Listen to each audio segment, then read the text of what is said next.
আসসালামু আলাইকুম, hello viewers, welcome to my channel. তো ব্রাঞ্চ অফ সেন্টেন্স অর্থাৎ সেন্টেন্সের শাখা প্রশাখা নিয়ে কথা বলবো। তো সেন্টেন্সের ব্রাঞ্চের ক্ষেত্রে একটা আছে স্ট্রাকচার। স্ট্রাকচার অর্থাৎ গঠনের দিক থেকে, আর আমি যেটা নিয়ে এখন কথা বলবো সেটা হচ্ছে অফ মিনিং অর্থাৎ অর্থের দিক দিয়ে। According to meaning of sentence, অর্থ অনুযায়ী সেন্টেন্স বা বাক্য হচ্ছে 5 প্রকার। নাম্বার 1 হচ্ছে অ্যাসার্টিভ সেন্টেন্স, নাম্বার 2 হচ্ছে interrogative sentence, number 3 imperative sentence, number 4 operative sentence এবং নাম্বার 5 হচ্ছে এক্সক্লেমেটরি সেন্টেন্স। আমরা ডেসক্রিপশনে যাই। সেন্টেন্স কি? দুই বা ততোধিক ওয়ার্ড পাশাপাশি বসে যখন বক্তার মনের ভাব প্রকাশ করবে তখন আমরা তাকে সেন্টেন্স বলবো। ডেফিনিশন অফ সেন্টেন্স, দেন এর ক্লাসিফিকেশন অফ মিনিং অর্থাৎ অর্থের দিক থেকে শ্রেণী বিন্যাস।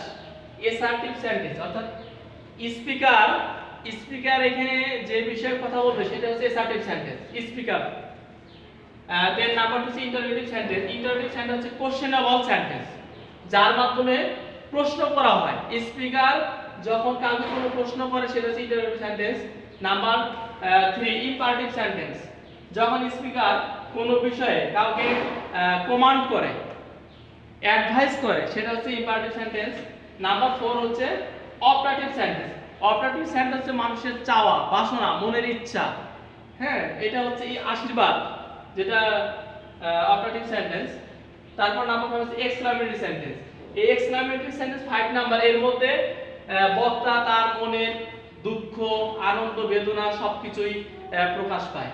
ওকে, তাহলে আমরা এক নজরে branch of sentence of meaning according to meaning. Number 1 হচ্ছে assertive sentence, number 2 interrogative sentence, number 3 imperative sentence, number 4 operative sentence, number 5 exclamatory sentence. Thank you everyone. Thank you for patience hearing.